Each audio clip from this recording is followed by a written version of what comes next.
I told the boy, when you dream about bad things happening, it means you're still fighting and you're still alive. It's when you start to dream about good things that you should start to worry.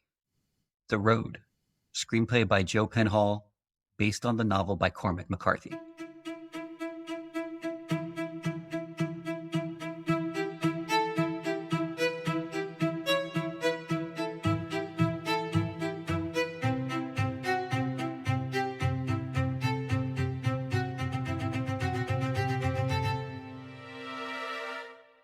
This is The End, and I'm your host during these end times, the pop mythologist. So I'm very excited about the next two episodes, which are really just one episode that I'm going to have to break up into two episodes because it was pretty long, by my standards anyway.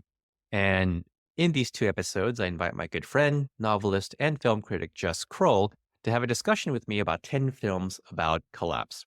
Now, for the last 10 years, Jess has written film reviews for popmythology.com, which is the overarching website that this podcast is officially a part of.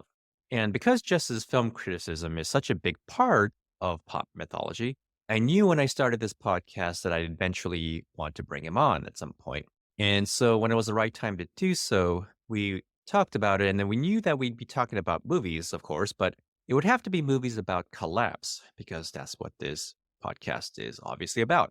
But even when you say movies about collapse, that's still a pretty broad category. And a lot of movies could potentially fit into that, especially in terms of the way that I approach collapse as a very broad phenomenon that includes many things. So we knew we needed to narrow it down. And so we agreed on a set of parameters. First, the kind of collapse we'd focus on would be one where the disruptive effects of collapse are already well underway during the movie. So there are works of fiction that explore the root causes of collapse. For example, I'd argue that The Big Short, directed by Adam McKay, is a film about collapse. But we don't really see the disruptive effects on society occur during the movie. So we decided that in every film we would discuss, something will have happened during the movie to cause one or more critical functions of society, the economy, the government, or all of the above to cease to function. Maybe not entirely, but significantly. Next, we agreed that none of the causes could be due to magical or supernatural reasons. So that immediately eliminated a lot of fantasy and horror movies. Science fiction movies, though, were fair game as long as the future being depicted was a mostly plausible one. And so, no space opera movies or things like that.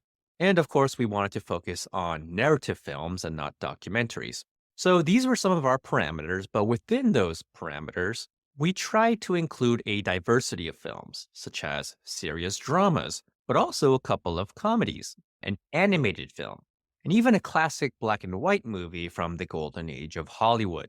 And we tried to choose films that include a range of different kinds of events that cause a collapse. Do keep in mind that Jess and I are inveterate movie geeks. So even though we definitely talk about collapse as portrayed in these films, we also talk about some of the technical and artistic aspects, such as the writing, acting, cinematography, and so on. And you'll get to hear just how bad at names I am because I realized while editing the episode that almost with just about every movie, I ask at some point, wait, so what was that guy's name again? And finally, a word on spoilers. In order to discuss collapse as portrayed in these films, it was necessary sometimes to mention certain things that would be considered spoilers. But of course, we also want to be sensitive to people who may not have seen some of these films. So, if you check my notes in the podcast description, I mark the different timestamps where we mention spoilers. If you haven't seen the movie in question, you can skip those parts, or maybe, if you prefer, just skip the entire section where we discuss that specific movie. If you want the list of movies to be a surprise as you're listening, then I suggest to not check the notes just yet. Just keep listening until we introduce a movie you haven't seen, and then pause the episode and check the notes to see exactly when spoilers are mentioned. And that's not a perfect method either, but it's the best I could think of. Okay, so that's enough for the intro. Here's my conversation with film critic Jess Kroll about 10 movies about collapse. Okay, so I have here with me my very good friend and longtime pop mythology contributor and film critic, Jess Kroll. Hey, Jess, how you doing? I'm doing well. Thank you very much for having me on. I am very excited to be talking with you today about a very cool list of movies that we've selected together. But before we go into those, why don't you go ahead and introduce yourself?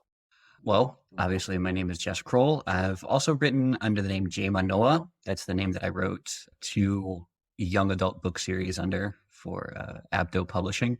I also have a novel that I wrote while I was in graduate school called Land of Smiles. Those are all, unfortunately, only really available on Amazon. I know a lot of people don't want to put money into Jeff Bezos' pocket, but that's where they are. And as you said, I've been writing for pop mythology for a while.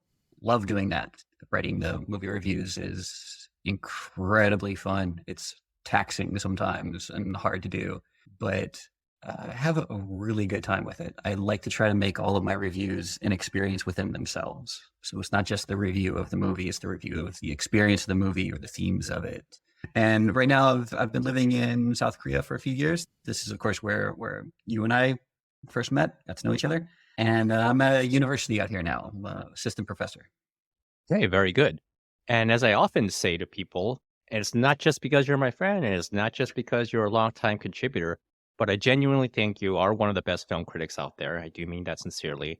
And I think Thank you very much. anyone who appreciates good, thoughtful, insightful film criticism Mm. really would enjoy reading your reviews. So I highly encourage people. I definitely recommend Jess Kroll's reviews on pop mythology for those of you out there. I would like to say something.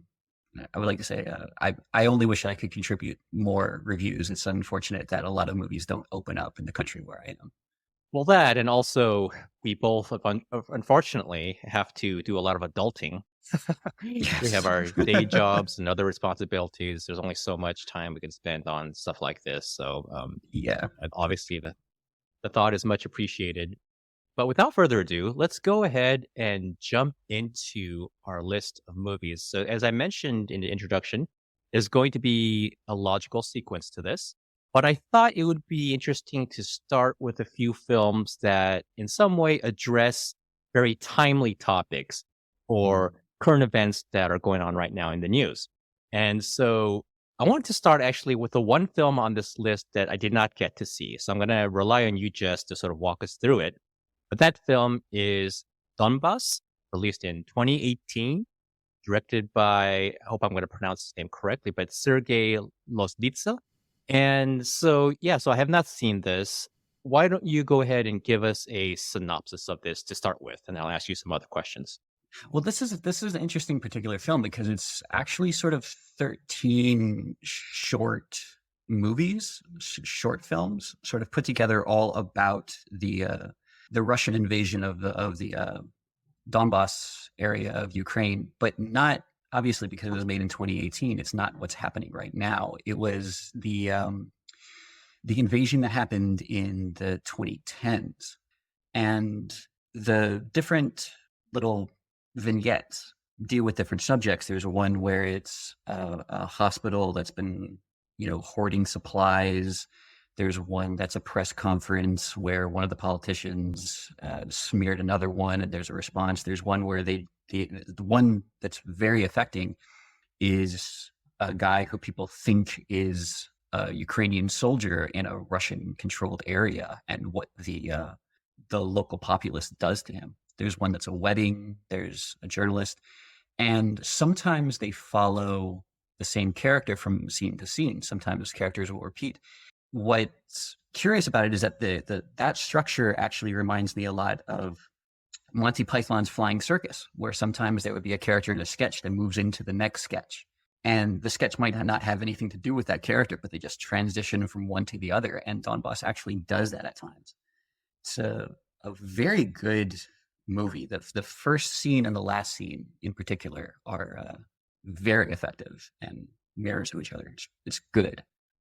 That sounds really interesting structurally. So it's kind of like variations on a theme.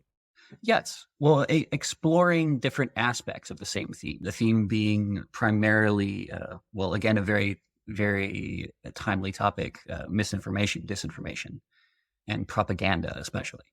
And so you've just touched upon something that's actually going to be a recurring theme throughout this entire list of, well, not the entire list of films, but several of the films. So, okay, misinformation. What are some other prominent themes in the film? I would say that the most prevalent theme would be the disinformation and the reaction that people have to it. The use of, well, one of the first scenes in it is a piece of staged news. If I remember correctly, I watched this a couple of months ago, and since then I've watched a lot of other movies. But if I remember correctly, one of the first scenes, it opens up in a trailer. You don't exactly know what's happening, but it's people that you find out after they're rushed out of this trailer, after how they have all this makeup on. They're talking about, what's my motivation and stuff like that. They're rushed out of this trailer, and you hear a couple of explosions, and there is a bus that's been blown up, and you find these, not you don't find, but you see these bodies on the ground, and they start filming. And this old woman who was just in the makeup trailer, putting on the makeup and asking about her motivation, is saying, I was here. The army just came in and blew up this bus and killed all these people. And it's like, oh, okay, it's staged news. It's fake media. And the last scene of it mirrors that in a very good way. It's very nicely done. But that would be the primary theme of it, if I remember correctly. Then the other ones is the other scenes. There's quite a few of them.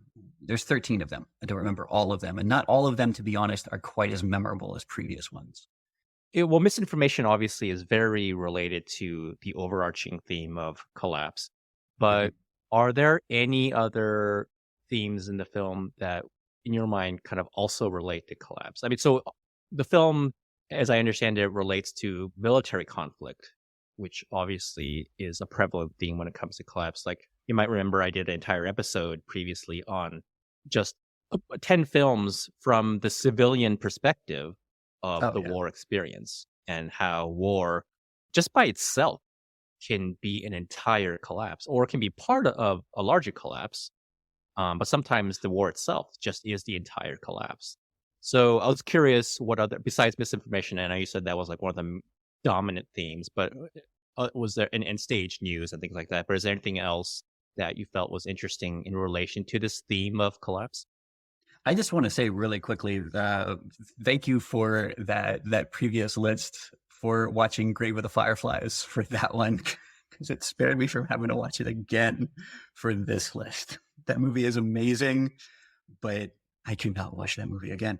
As for DONBASS, you see, because the area in the film, and I guess in real life, the area, there's no authority there anymore. They try to control it. They try to keep some sort of order there. But because the area has been taken over by a different power that's far away and declaring war against that area, not declared war, but invading that area, and the government that is supposed to be sort of in control there is not. There's a lot of just general sort of nobody knows what they're doing. There are scenes where the local government is trying to exercise some level of control, and nobody needs to listen to it. Nobody tries to. Nobody wants to. The police are out there trying to, keep the people within, whatever orderly conduct they want. And again, there's no authority. So it deals with the collapse of social order within that small area. And considering what's going on in the news now with the current invasion of Donbass, you can kind of see, you can kind of imagine, that happening. What's weird about watching this movie now is that you see it, and it was made a couple of years ago, and you can watch it. It's presented as art. It's a good piece of art, but that exact thing is happening right now in the world, in the same place that it was filmed. So what is a film to us is the present reality for other people.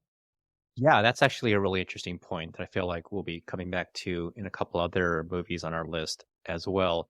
Another thing I wanted to ask was, because you just mentioned that the film was made a couple years ago, so obviously it's not directly about the Russia-Ukraine war per se, but as you were watching it, did you feel like it offered any kind of interesting or valuable commentary that could be applied to the current war? And I think you've already touched upon that, but I'm just wondering if there was anything else.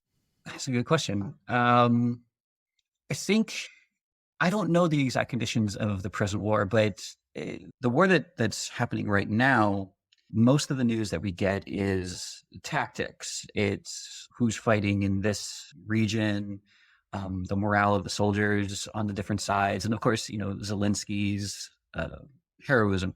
We hear about sort of the civilian toll, but there's not a lot of really direct.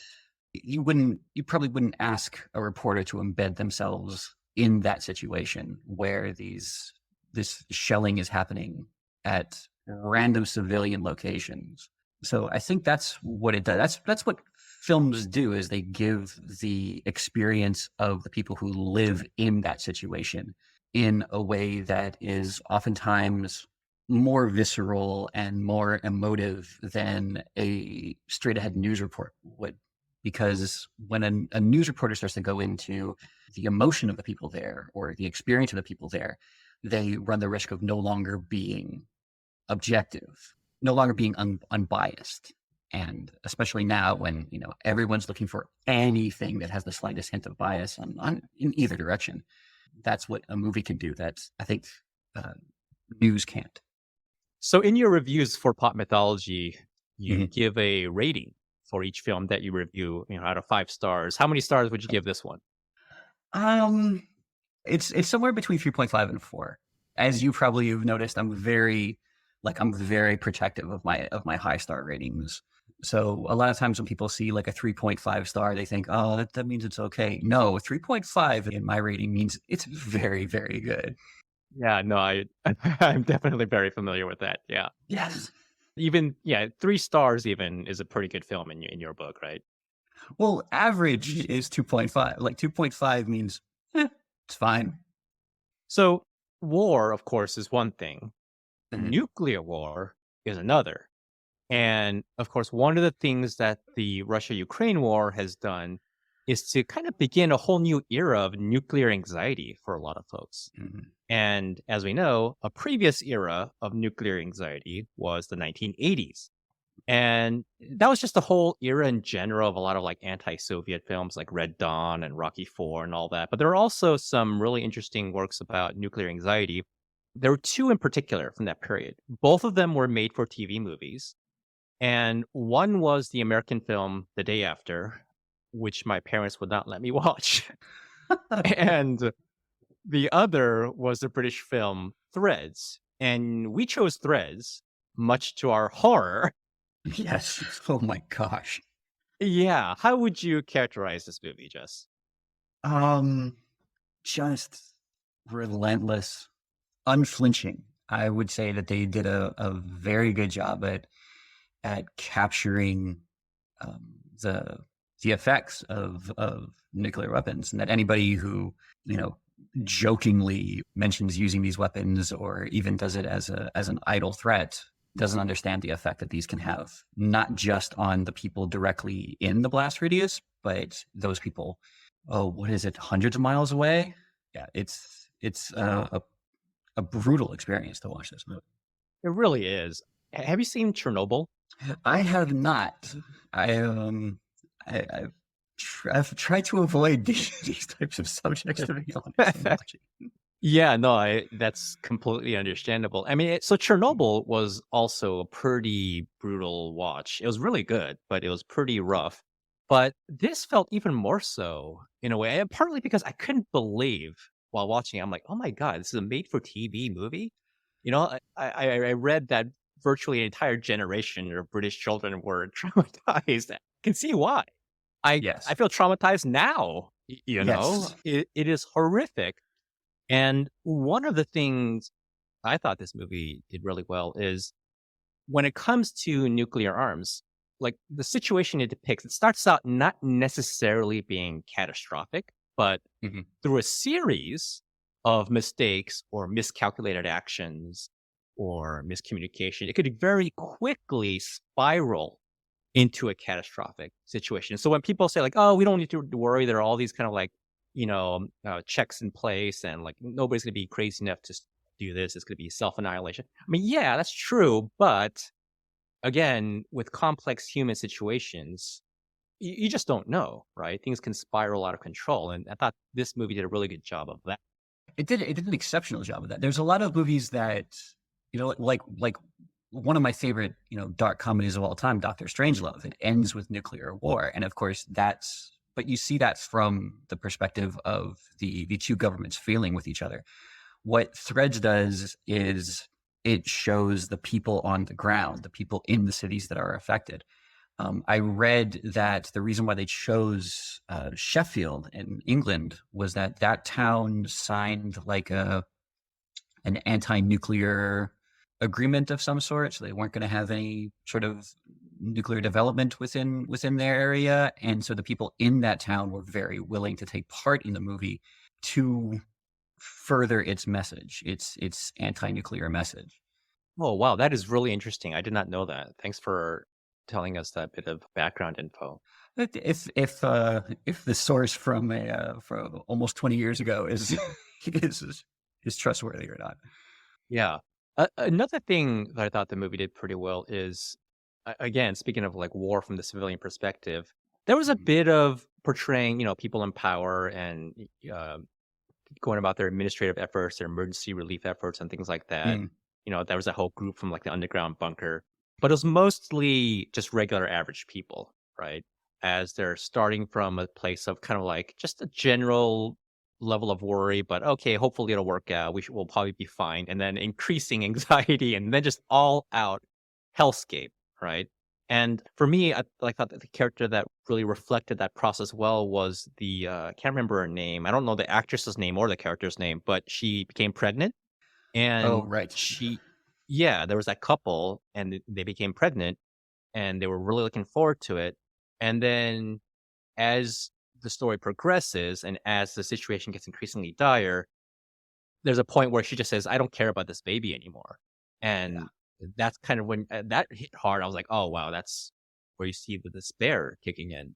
And yeah, no, it's just, and the sort of breakdown of civil society, people, panicking. This too is another theme we'll be seeing throughout several of our films, but, people going on bank runs. There's a liquidity crisis as banks run out of cash. Mhm. There's hoarding, panic buying, understandably, a lot of social unrest. And I thought one of the things that is actually happening, even though what's going on now so far in Ukraine is not nuclear war, there are issues with like power going out, people not having enough Mhm. power and heat during the winter, which is brutal. And we see that in Threads as well, because, the blast itself, the nuclear blast, obviously, as it's devastating as it is only the beginning, right? Oh, yeah. It's just the beginning of this nightmare scenario for these people as there's no food, there's no medical infrastructure, which is also just horrifying because, like, of all the situations where you need medicine, modern medicine, right, there's none of it. There were many things about this movie that horrified me, and that was like that scenario of just desperately needing medical care and not having any access to it because it's gone. Mhm. That was scary. Well, you mentioned the character Ruth is the name of the pregnant woman in it, and she is as a character is so incredibly sad, but she also sort of allows the filmmakers to introduce so many of those after effects where they mention that children born in nuclear fallout are oftentimes developmentally challenged or more prone to cancer. And Ruth herself, she the last time we see her, when she dies, she's prematurely aged, she has cataracts, she has cancer. And the film then picks up with the daughter, who's just as much of a sad character, completely lacking in any of the medical supplies that you mentioned, has no access to, education, to any sort of, there's very little food, there's very little running water, all of that type of stuff. And she ends up in just as bad of a situation.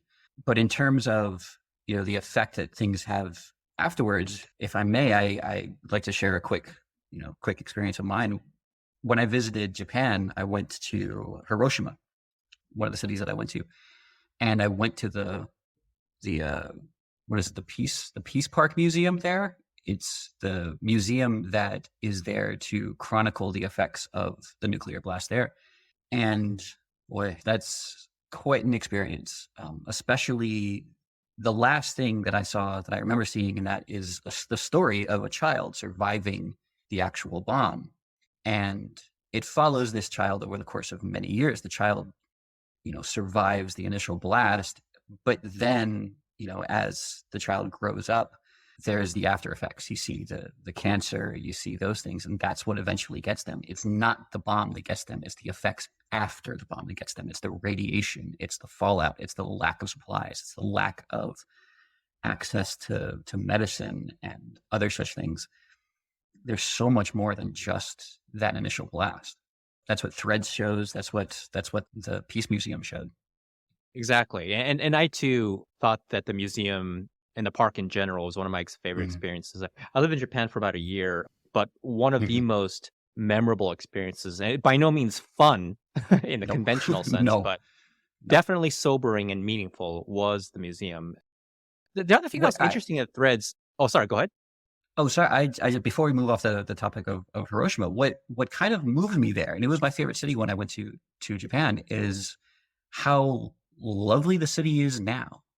Because, it was devastated, and yet you look at it now and it's rebuilt. It's such a nice city. And the idea that the mayor sends notes to the leader of every single country that does a nuclear test, saying, like, don't do this. We lived through this. Don't make these weapons.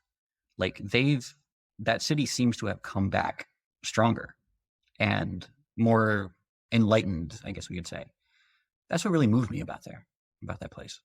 I mean, I think if any people have a right to have an opinion on the matter, right? Yes. It will be those folks. Yeah. But going back to Threads, you mentioned the daughter. Something that was really interesting that kind of really isn't portrayed in any of the other films that we have on the list, although maybe partially in one other film. But it's the decline of language, right? Do you know how they have that weird primitive language that develops during the daughter's time, which I thought was really interesting and quite feasible. I think I completely see that happening. Well, it's a lot of it is the mental impairment that comes from, that amount of, I think it's from the radiation poisoning, it's from the nuclear fallout. It's just, I'm sure a lot of the people in that situation don't have their language centers develop in quite the same way as a more standard developmental course. Of all the films we watched, that was probably the hardest to get through. I think I would agree. Yeah, absolutely. Wow. And at the same time, I think everyone should watch it. Yes. Yeah. No, it's one of those films that you can watch it once and never, ever watch it again. I've had a running list of that topic in my brain for a few years, and this is definitely addition to that list. Grave of the Fireflies is on that one as well. Yeah. So in Threads, we see how the unsanitary conditions and lack of modern infrastructure and medicine in the aftermath of a nuclear cataclysm would also lead to secondary disasters, such as famine and diseases. And that brings us to another timely topic, which is disease and pandemics, which also in turn brings us to our next movie, which is 2011's Contagion, directed by Steven Soderbergh. So this definitely has got to be, I'm sure, one of the most watched movies throughout the COVID-19 pandemic. And Jess, back in the beginning of COVID, you wrote an article on our blog with a list of pandemic movies. And not surprisingly, Contagion was one of the films on that list. So why don't you share some of your thoughts on the film? Oh, this was the headliner on the list. This was pretty much the reason I wrote that, was I went back and rewatched it. Yeah, Contagion is, I didn't realize when I first watched it in the theater in 2011 that this was the first time I had ever heard the term social distancing was actually in this movie all the way back then. But this is one of Steven Soderbergh's films where he sort of takes a theme and does all the effects around it.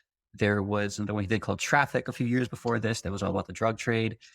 I can't remember the one that he produced, at least, that was about oil. I can't remember the name of it. But yeah, Contagion has just a big ensemble cast that very rarely interacts with each other, but they all they all follow their own stories, and there's a number of different elements. And it follows people at the CDC. It follows a doctor out there trying to research the virus that's spreading. It has a character who is a conspiracy theorist. It has the father and the daughter. It examines the issue from several different sides, and going back and watching it at the beginning of the pandemic, and even watching it in what people are calling the post-pandemic, it's surprising how much of it is quite accurate to the actual experience. Not all of it, of course, and there are some things that I'm sure people will disagree with in terms of how it handles some of its characters, where its sympathies lie, but it does a very good job of predicting a lot of what actually happened, and doing so, as we said, in a way that the emotion comes from seeing the characters, but the film itself just feels like fly on the wall journalism.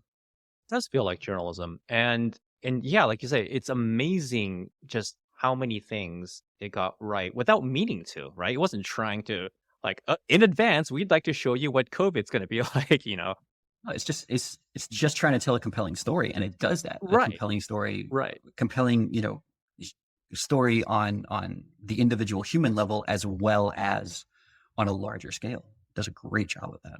And one of the things I thought was really interesting was, I would go back and find some of these old discussion threads that started when the movie came out. And then there's years of inactivity on the thread. And then in 2020, the discussion picks up again, and people coming back and go like, oh my God, this movie was so prescient, Yeah. in so many ways. Like I said, not in every way. Obviously, like the disease in this film is more virulent. It's more It's a more lot more. contagious. It's a lot deadlier. Yeah. Yeah. But still, like you said, the social distancing, it probably is where a lot of people first encountered the term. I remember looking at that line again, and it was before they have any sort of real research on the disease. What he says, I think it's the Lawrence Fishburne character that says it, but he says, the only way to fight back is like social distancing, wash your hands, don't shake hands, wear a mask.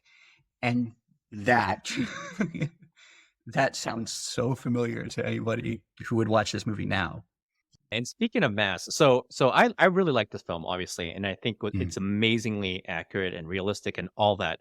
There was like a minor detail, or maybe not so minor, but that kind of bothered me just a little bit, even though I kind of also understand why they might have decided to do this. But so, by the time the CDC sends Kate Winslet's character out into the field, it's pretty clear at that point that whatever is going on is serious, and it's also spreading really fast. But she's going around like interviewing people without a mask, at least at first. And then she eventually puts one on in a couple of scenes, but then takes it off again when she's with people. And I was thinking about this, maybe because, and then the character gets sick, right? I mean, duh, like, of course, no surprise there. But then I was thinking about that. And I was wondering, maybe that was a deliberate aesthetic choice, because if you have your primary cast in a mask, like most of the time, then from the audience's perspective, it kind of does detract from the experience of watching these great actors do their thing. And obviously, like, facial expressions are a big part of acting, right? And just watching movies in general. So I can understand that from an aesthetic perspective, if that was indeed like a conscious decision. But just having gone through, a few years of pandemic and knowing what we all know now, it was slightly bothering to me to like see these characters just kind of like not wearing a mask in situations where they definitely should have been. That's I don't think Lawrence Fishburne's character ever wears one in the entire film in any situation. Well, Lawrence Fishburne's character is never in the field. He's the researcher. He's sort of contained. He's the guy just sort of organizing things. He never has to actually go out there. But that is a really good point about, I didn't even think about that. But it might also be that, in 2009, wearing a mask in public was nowhere near as like socially acceptable as it is now. I mean, I don't know about where you are, but we're still wearing masks in Korea just because that's still enforced here. Yeah, no, in East Asia, it's definitely the norm. But to answer your question, no, where we are, the majority of people definitely are not wearing masks anymore. And actually, thanks to this whole kind of wave of respiratory infections like Mhm. RSV and just the flu, and just even the common cold, as well as COVID, some people have been, resuming the wearing of masks. But for the most part, I would say most people still don't. That is a good point you make that at the time the film came out is much less socially acceptable, or even for Western audiences at least, even like an idea that seemed normal. But Yeah. given the amount of research that they clearly did on this film, because there's so many details that get so right Yes. that it just kind of seemed to be this glaring thing. And like, yeah, like Lawrence Fishburne's character is not in the field, but given how widespread the disease becomes, like Mhm. every other person in it is getting it, right? It's really bad. It That would is just true. seem to be like yeah, yeah, If he could be considered sort of the Anthony Fauci like stand-in for the character, Fauci got COVID as well, but much later in the pandemic. But I think part of what differentiates this film from the real life experience is that I think this one is a much deadlier disease, so it doesn't have as much time to spread because it kills so much quicker than COVID did. Part of what made COVID so widespread is that it didn't kill as effectively as this one has, if I remember correctly, like a 25% fatality rate, whereas COVID is like 1 or 2, and that's part of what actually yeah yeah. I that's think 25% is correct from the movie. Yeah. that's part of what keeps something like Ebola contained, is that it kills so effectively. Yeah, it's weird to say that, but like, yeah. Well, no, it's true, and that's why I've often said among friends, like, if I were a virus, I would kind of prefer to be a virus like COVID because Mm. that's an effective way to spread, right? That's For the exact reason that you just mentioned, with something as severe as Ebola, as mm, horrific a disease as it is, well, first of all, because it's so horrific, people would probably take it a lot more seriously. But yes, also, it's that's kind true of as well. easier to trace it and therefore contain it, right, just like you said. That's But that's something that a yeah, lot of people sort of, sorry to cut you off, but that's something that a lot of people sort of forget when they think about the vaccines, and every few months there's like, hey, there's a new strain of COVID. People forget that like these are living things, and the most basic goal of every living thing is to continue living. The paradox of the virus is that in order to live, it kills the host, or its you know continued existence will lead to the killing of the host, but it's going to do whatever it has to survive. So it's going to adapt, it's going to mutate. exactly. Which is why, from an evolutionary perspective, COVID is arguably a very efficient virus Mm-hmm. because it's able to efficiently fulfill that very purpose you just Yes, mentioned of a virus. it's an evolutionary nightmare in terms of just dealing with it from the point of view of a species that's trying to get rid of it. It's a nightmare. Well, speaking of nightmares, so another aspect of the film is that we see how within a relatively short period of time, just a few weeks, Mm-hmm. how the film does this thing where it's like day 1 or day 10, day 18. Mm-hmm. Mm-hmm. Once word gets out about just how bad the situation is, we start to see the panic and the sort of a Mm-hmm. social breakdown. Again, just like in Threads, people make a run on the banks, gas stations, grocery stores. Yes. There's panic and looting, rioting. But here also was another small thing that slightly, and not in any significant way, but it slightly bothered me, which is, so Matt Damon's character, a very likable character. He has his daughter, he's protecting her. But then the whole time I'm wondering, okay, like they go to the grocery store, it's being looted, so they kind of just leave without anything. And then, Yes. weeks pass and they seem fine. I'm like, where are they getting their food? Well, there is the one scene where he goes to the neighbor's house to try to sort of, like, I think, raid their supplies. But yeah, that is a good point. There wasn't a lot of DoorDash and stuff like that in 2009 or 2011. Sorry. Yeah, it's a forgivable detail because again, the film does so much so well. But yeah, I mean, he goes to his neighbor's house. I don't know, that neighbor thing was also kind of weird because there were those two thugs or whatever that I don't Mm-hmm. know. You hear gunshots, right? And Yeah. then, but the film doesn't really show what happened because Matt Damon's character then goes there, but he doesn't seem to find any bodies or anything, or the film doesn't show us I can't remember. him discovering any bodies. Then he kind of picks up the shotgun, and that doesn't seem Mhm. to. I don't know. It was a little. It was a little unclear what was exactly going on there. Yeah, I almost that's one thing about the film that I remember the first time I watched it, the scene where they go to the grocery store, and the people there are obviously, taking whatever they can, and he, pulls the daughter out because he doesn't want her to be infected. And they go outside, and there's the people siphoning the gas out of the gas tank. That that material, I almost feel like I could have done with a little bit more of that when watching it, because that was the most, like, I don't want to say exciting, but it kind of was the most, like, tension filled part of the film. Actual, in terms of really seeing the highest, or I guess the lowest, of humanity was that part. And looking at it now, that's only like 30% more than what actually happened. Obviously there wasn't as much looting, but there was still the panic buying. There were still people desperately trying to get whatever they could, and all of that. But you're right, that was a little bit of a oversight. Actually keeping the family supplied and never showing anything about that. Yeah, and the other thing that I thought was kind of glossed over, and again, kind of understandably, because they're covering a lot of stuff, right? They're Yes. trying to show like so many different aspects of pandemic, but the process of finding the vaccine, like I felt like one moment in the film they're struggling, they're frustrated, they're not making much progress, and then suddenly the next scene you have that.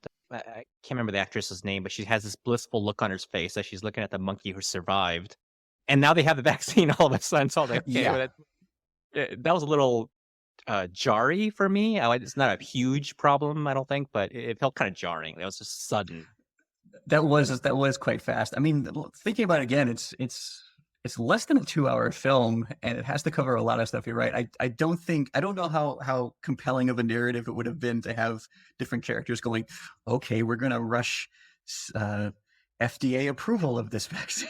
I don't think the bureaucracy behind the development would have been super compelling. But you're right about that the scientific breakthrough comes very, very quickly. And it does do something that I thought was very interesting and reflective of COVID, which is that the whole question of who gets the vaccine, that part I thought was Mm. very well done. Um, Yes. Not just with Yes. like the maintenance worker and his son and his whole kind of dynamic with Lawrence Fishburne's character, Dr. Hmm. Cheever. Not just that, but also that whole that village.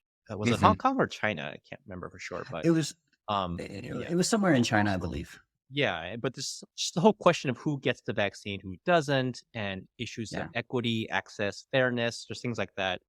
I mean, we also saw that in COVID, so I felt like that was kind Mhm. of very well done as well. That was one thing that sort of, in watching the movie now, the kidnapping of Marion Cotillard's character, that sort of rang untrue to me in some ways. But the concern of the other WHO official in getting the vaccine to his village, that was very resonant in the film. It was just the kidnapping aspect that was a little like, I don't know about that. I also realized I didn't even notice it the first time, but while rewatching it, I realized that the film just kind of leaves us hanging as to what she actually does. Because we see Yes. her racing out of the airport, but it doesn't Yes. tell us what she does. Yeah, that I mean, was that was a bit of a cliffhanger there. Yeah. presumably she goes back to the village to warn them, but then what then? you know, Yeah, that was something I remember watching it and being like, "Oh, so are we meant to think that the entire village is wiped out?" Because that doesn't really go with the triumphant feeling of the ending. yeah, yeah. Yeah. Oof. Well, so we have wars, we have pandemics, both of which are also present in our next film, Children of Men, released in 2006 and directed by Alfonso Cuarón. All right, so we're both excited to talk about this movie, obviously. Yes, great movie. But just before we begin, I just want to start by explaining something to the audience, which is that, as many people know, this movie depicts a world ravaged by global infertility. Now, in real life, professional futurists call this a situation like this. They would call it a high impact, low probability event. But low probability doesn't mean impossible. And in fact, one of the scenarios that used to be considered a high impact, low probability event was, can you guess? Are you asking me? Yeah, well, do you want to take a guess at what used to be considered a high impact, low probability event by futurists? Uh, Global pandemic? Exactly, a global pandemic.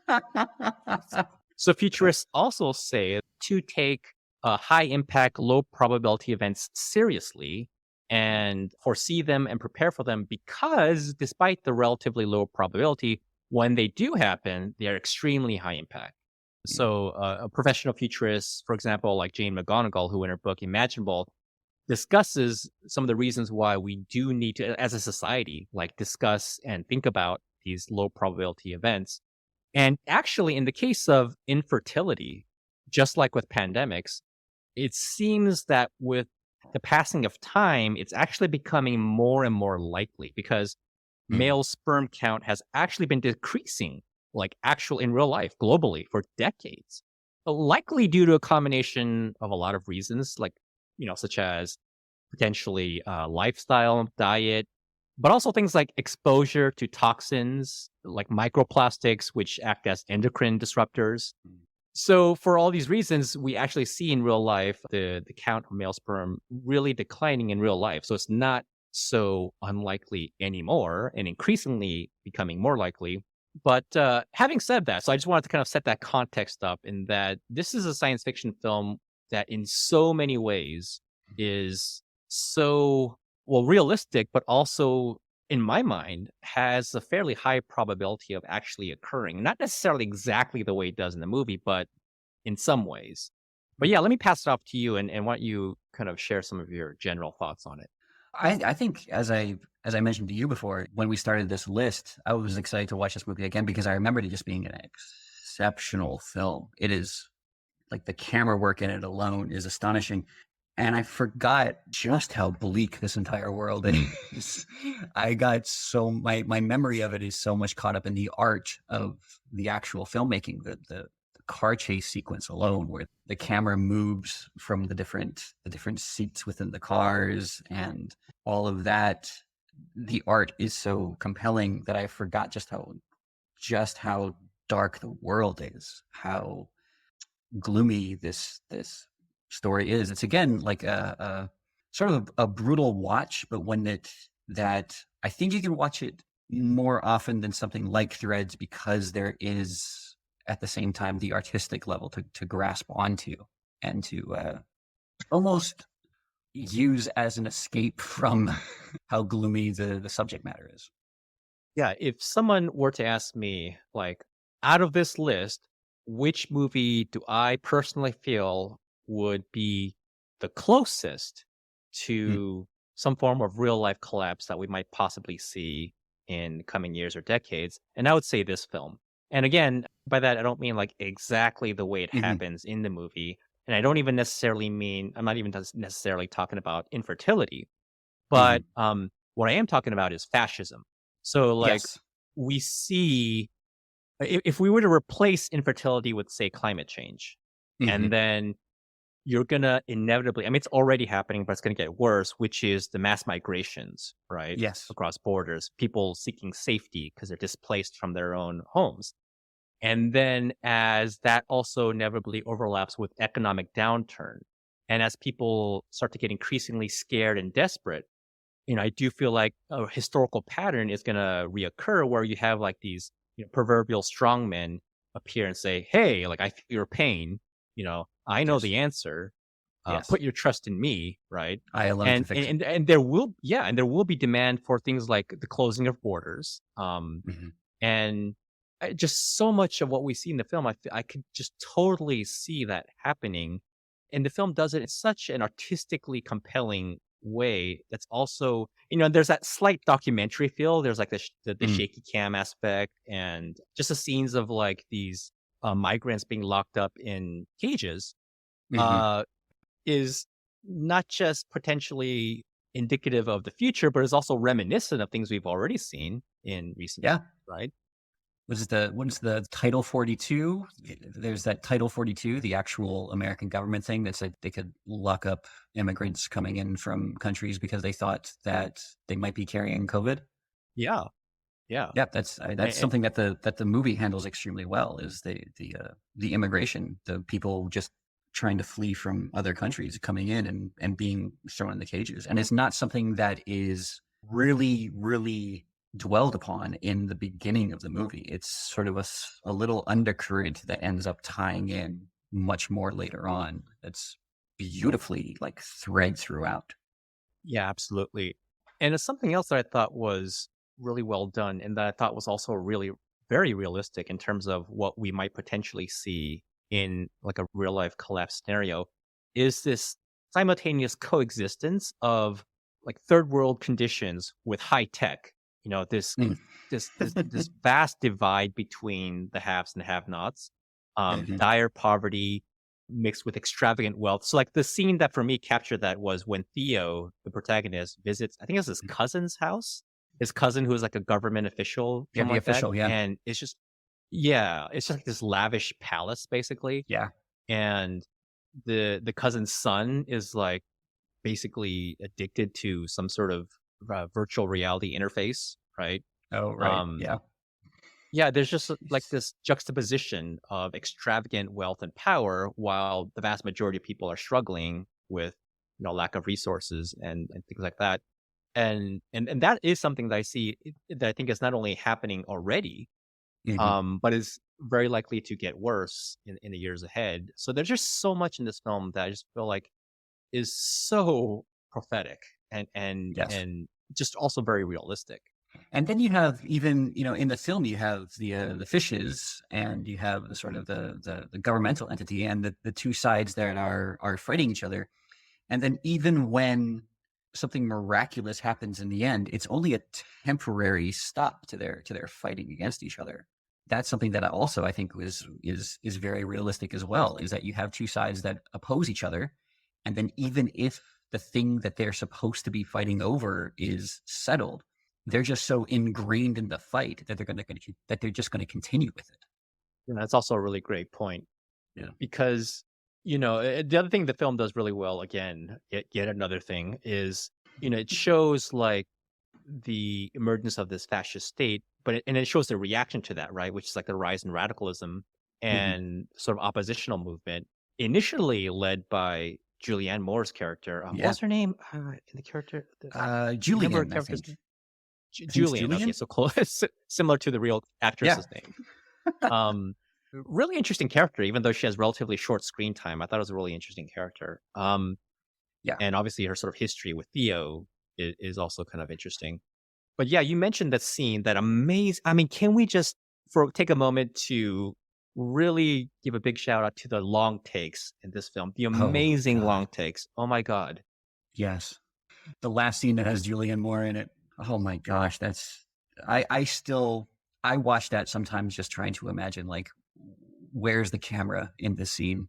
Like, where is it? How did you know? Yeah, it's incredible. It's incredible. Yeah, it that is an incredible sequence. But the one for me that really just blows me away each time and blew me away even more again when I was rewatching it was that sort of final sequence in the war zone when Theo is trying to Yes. get to what's her name, the miracle mom. Uh, K. It's spelled Kee. I don't know if it's K or Key. I can't remember which one it is. K. Okay, all right. We'll say Kay for the time being, who is the miracle mommy with the pregnancy.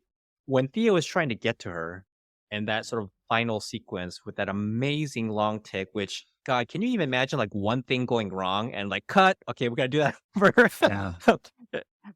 In Yeah. fact, I was actually reading an article that they did have to do it over like multiple times because the timing of each thing is just so intricate that Yeah. you know. And it's Yeah, I it's mean, they must. explosions, it's people running all over the place. Yeah, it's an amazing sequence. That whole thing is amazing.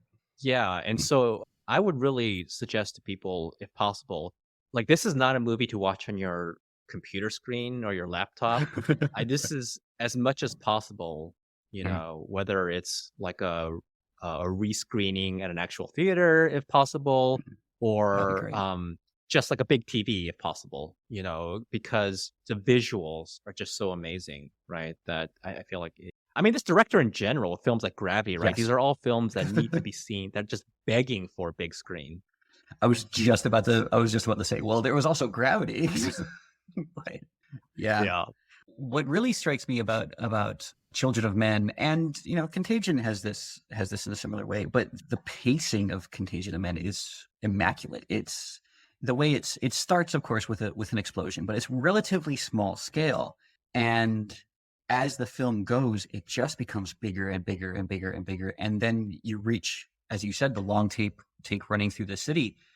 That climax it's huge. It goes from they're being chased in a car by people on foot to now there are tanks coming in blowing up buildings. Now there are planes bombing this area. The escalation is flawless. It's incredible. The pacing, and also the perfect use of, I mean, it is one of the most emotional action sequences I can remember, because by this point you've come to love the characters, right? Yes. And the stakes that are involved. So when all that craziness is occurring, it is just literally heart pounding, right? Like literally on the edge of your seat kind of action. I mean, it's the best kind of action film. I mean, it's not purely an action film, obviously, but there are sequences that are action-like, and it's the best kind of action because you are so involved emotionally. And they introduce that sense of danger very quickly with the scene in the car with Julianne Moore. Just that is so sudden, and you think, oh, this Julianne Moore, she's one of the big stars. She's gonna be in the whole film. No, she's not. And it creates that sense of unease throughout the entire. It's that Game of Thrones, anyone can die at any time type of I feeling. was just gonna say, yeah. But in this case, it's much shorter, so you don't have the numbness that sets in with something like Game of Thrones. But it is danger. It's this constant sort of threat. But also, the movie does such a good job having its small moments. That moment in the school where the nurse talks about being there when the children's voices started to fade. Those little moments that give you the rest from the heart pounding, more not horrific, but the more tension filled sections. It's he just knows how to make a movie. Yeah, that scene was very beautiful. Like, Yeah. I think she said something like, this is not an exact quote, but like, I was there for the end, and then Theo says, and you'll be there for the beginning. Yeah. I mean, she's not, obviously, spoiler. And she's not. That's, but that's the tragic part. Yeah. Yeah. But that makes me want to kind of get into another aspect of the film that I personally really appreciated, because as you know, from just my previous writings on pop mythology, I'm a very spiritual person, and some of the spiritual and religious symbolism and imagery in this film, people might have different feelings about that, but I personally really appreciate it. I mean, so of course the birth scene, right? Where it's kind of like the whole Joseph and Mary thing. In a very sort of humble situation. There's nowhere else to go. You're just in this little dirty room, and you just got to give birth. And it's such a moving scene where it's like, I feel like it completes Theo's transformation from this kind of disillusioned former activist who kind of has this jaded view of the world when the movie starts, and now becomes like the new sort of steward of hope, basically. Yes. The shepherd. A shepherd, yeah. And the other thing, and this was actually, I don't know if I missed it the first time or forgot or what, but something that I noticed on a rewatching that I thought was really nice was, so you notice how the animals in the movie really like Theo. You know how there's that scene when he arrives at the home where some of the resistance fighters are hiding out, and there are these dogs, these two dogs, and they're like they like wagging their tail, and like the owner says, they like you, but they don't like anyone, which was interesting. Yeah, and then in the same sequence, like they're having this meeting in the house, Yeah. there's a cat who's like pawing at Theo, almost like she's saying like, pet me, or something like that. And it's interesting because at that point, Theo is still he's still cranky, he's still kind of selfish. He hasn't completed his transformation yet. He's still sort of, Yeah. okay, I'm sort of on board for the time being, but ultimately I still care about myself. But the animals see past what we see, what we're allowed to see. We still see kind of like this gruff exterior. And it's almost like the animals are symbolically seeing past that, and they're seeing the inner beauty of him, of this character. Yeah. I never noticed that. Now I'm going to have to go back and watch this movie again. Nice. There you go. Another excuse Another to reason to watch watch an it again. amazing. Yeah, you can't have enough reasons to rewatch a movie like this. It's No. just. So I'm curious then, what would be your rating for this film? Oh, wow. This is a 4.5, or this is at least a 4.5. Yeah. To Right? be Like honest, even by it's your pretty strict, even by your pretty even strict by my standards. incredibly strict standard. Yeah. And part of it honestly is because with the grading, part of it is I need to be able to sit with it. And do I still think of this movie days, months, years later? And this is a movie that has stuck with me ever since I first saw it. So that adds to the rating. That's kind of, a little bit of a detriment to new releases. But yeah, this is a 4.5 at least. So, even though global infertility is portrayed as a tragedy in Children of Men, Oh, in our geez. next movie, I know where you're going. I know where you're going now. maybe in our next movie, infertility is actually the answer. and I'm talking, of course, about the hilarious 2006 film Idiocracy, directed by Mike Judge. And I almost said it's the only comedy on our list. It's not. There's another comedy, but it's one of. I would contest it possibly is the only. Yeah. No, I know what you mean. Oh, no. There's one other, and then there's one that's not a comedy. Yeah, I definitely know what you're talking about. But so Idiocracy, both of these movies actually, Idiocracy and Children of Men, they were both released in 2006. Yet they both feel like they could have been released yesterday. I mean, would you agree with that? I would. Like they haven't aged. Yeah, go ahead. Well, I mean, obviously, Idiocracy has a lot of terms that are used that, well, I don't know. You're lampooning a certain type of person, so maybe they would still use certain words that I wouldn't use personally. But I do feel that Idiocracy has it feels like a George W. Bush era political satire. In that, I think if you were to make a political satire, if this movie were to be made now, there would be a different kind of idiot. Because we've seen in the last few years the rise of a different sort of idiocy. Yeah. Related, but focused in a very different way.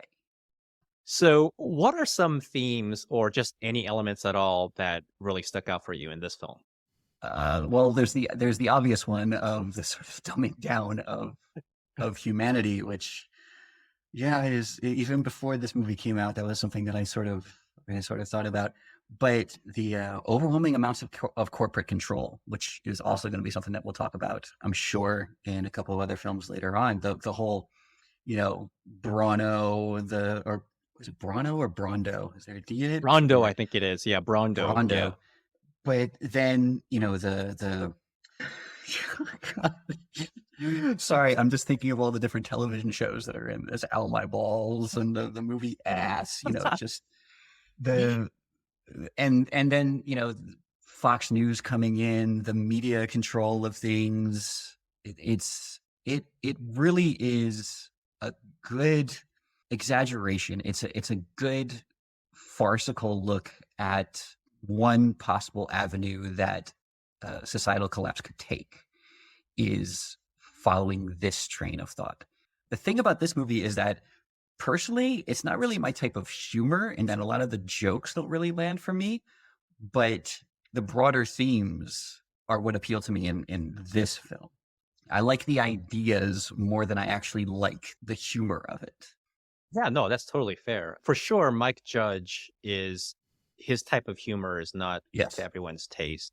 It is pretty, crude and but there was one So like I laughed so hard in this one scene that I think was actually like the least sort of Mike Judgy, which is that scene where that army guy Collins is giving a slide presentation Oh god. about the idea, and then there's that one part where he gets to like the whole thing with a pimp, and then Yes. he has like a couple slides on it. They're like Collins, Yeah. just get on with it. It's like, oh, okay, let me skip ahead, and Yeah. then like 20 of the next slides are all him Yeah. and this pimp, and they're like, Jesus, Collins. I Where that was for me he was like the gets enthralled with the pimp lifestyle. Yeah, that was pretty yeah great. That's also like integral to the actual downfall of the program. Where Collins ends up disgraced and they cancel this whole thing, and that's why Not Sure gets lost and eventually right froze down or unfrozen. right. Yeah. Yeah. And Oh. you definitely mentioned the theme that I also wanted to touch upon, which is just like, yeah, the ultra corporatization of just everything, right? Mm-hmm. And this is definitely a major theme in multiple films on our list. Rightfully so, I think, because we're seeing it happen now in many ways. And again, just like and obviously the movie exaggerates in a lot of ways with just the sheer extent to which everyone is an utter moron in this world. But the point certainly is very well taken of the role of a kind of, I mean, it's not even just, I mean, part of it is intelligence, yes, but it's also just kind of like a drop in critical thinking, right? Mm-hmm. Ability to discern. And yeah, if the characters in this movie are just plain stupid, which then kind of naturally results in inability to be critical thinkers. But in the real world, I would argue it's not really just so much about like raw intelligence or IQ, because I actually don't think that's all that important at all. I think it's really just an ability to kind of look past the surface of things, to question, to think like broadly and to think from different angles, approach a topic from different angles. And on that note, I actually think the character of what's his name? Joe, is it Joe, right? Joe. Yeah, it's Joe. Is kind of symbolizes that in a way, because I feel like his character represents not the power of like genius level intellect to solve problems. Mm-hmm. It's actually about the ability of ordinary people to solve problems, which Joe is. And, underneath all the slapstick and the sort of crude humor, I feel like there's this kind of nice symbolism of the character of Joe and Rita, who are these two just regular people. Mm-hmm. But they literally saved the world, right? And it doesn't take like, like, I mean, I feel like a lot of people these days are rightfully frustrated about what they perceive as kind of like elitism in academia or in the media. Mm-hmm.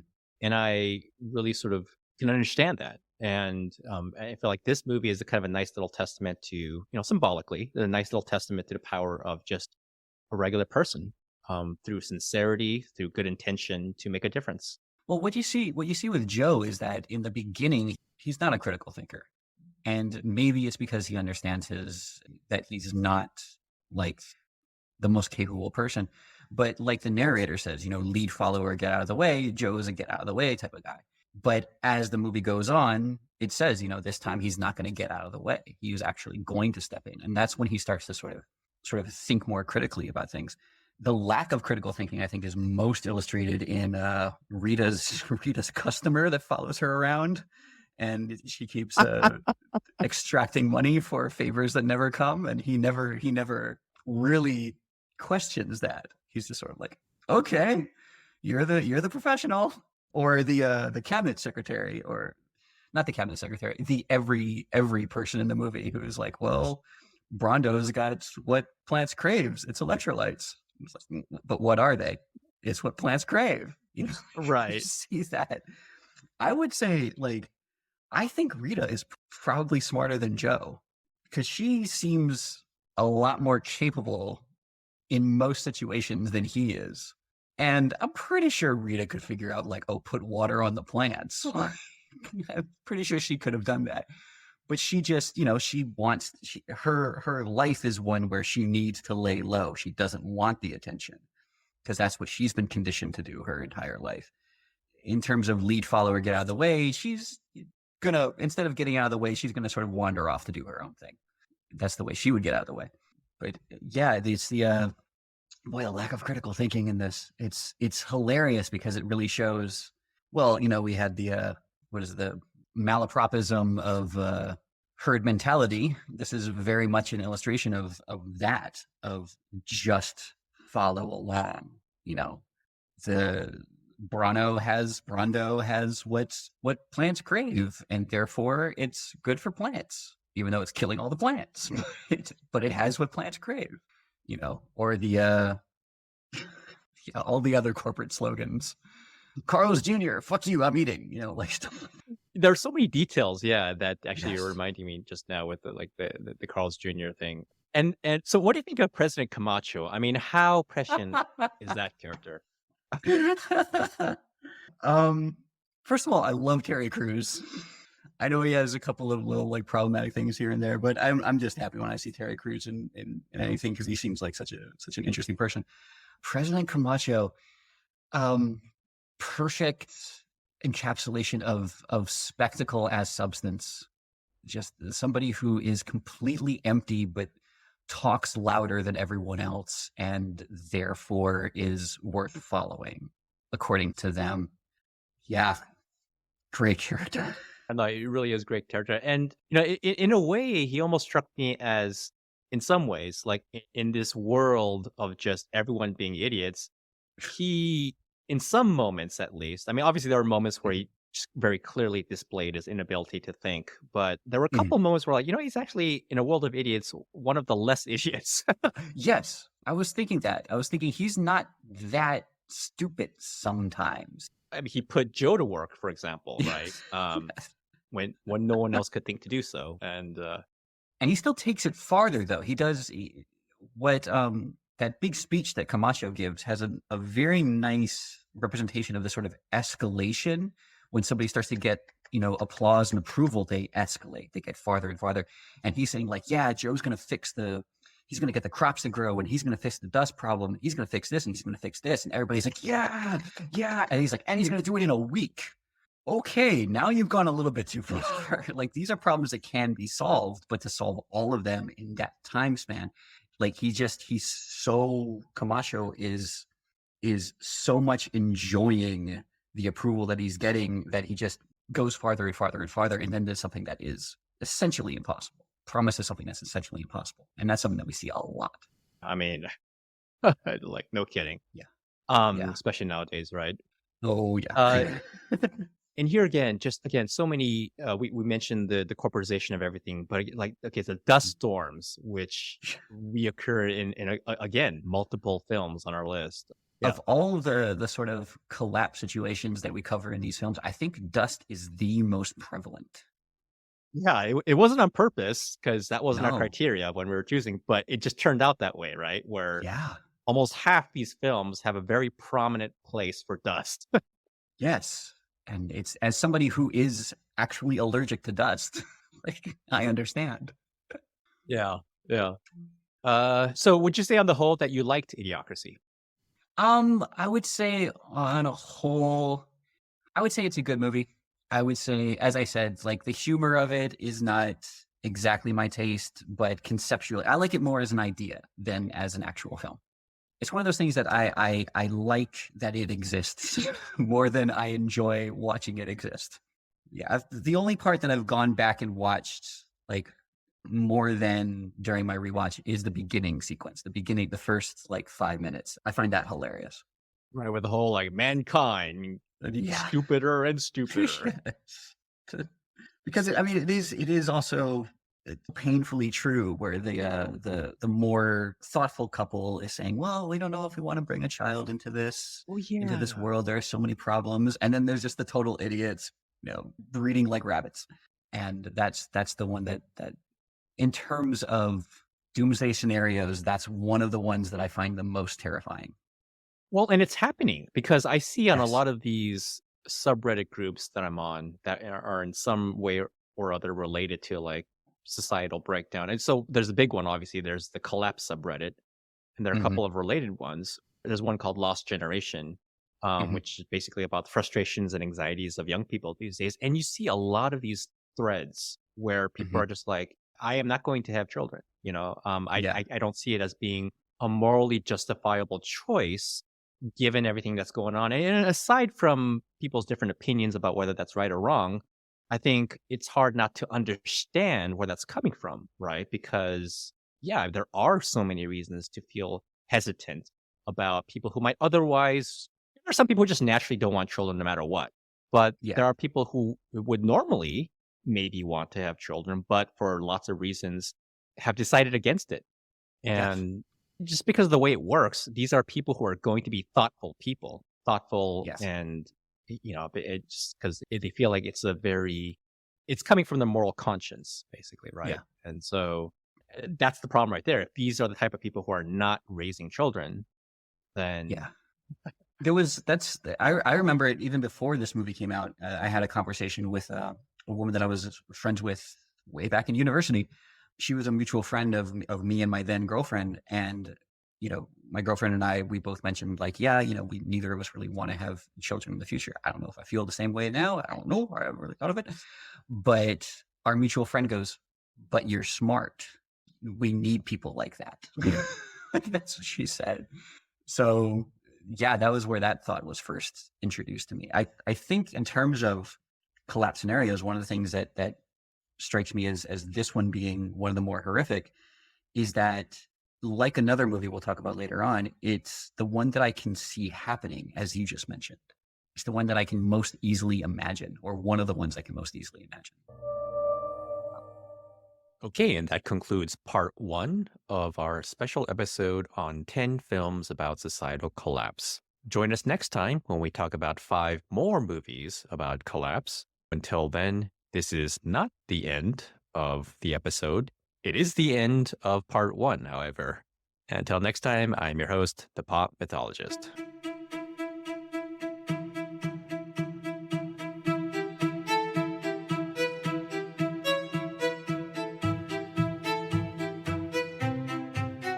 I hope you enjoyed that episode. Please subscribe, and if you're willing, share one of these episodes on social media. If your chosen podcast platform allows reviews, like Apple Podcasts, I invite you to leave a review as well. Thank you.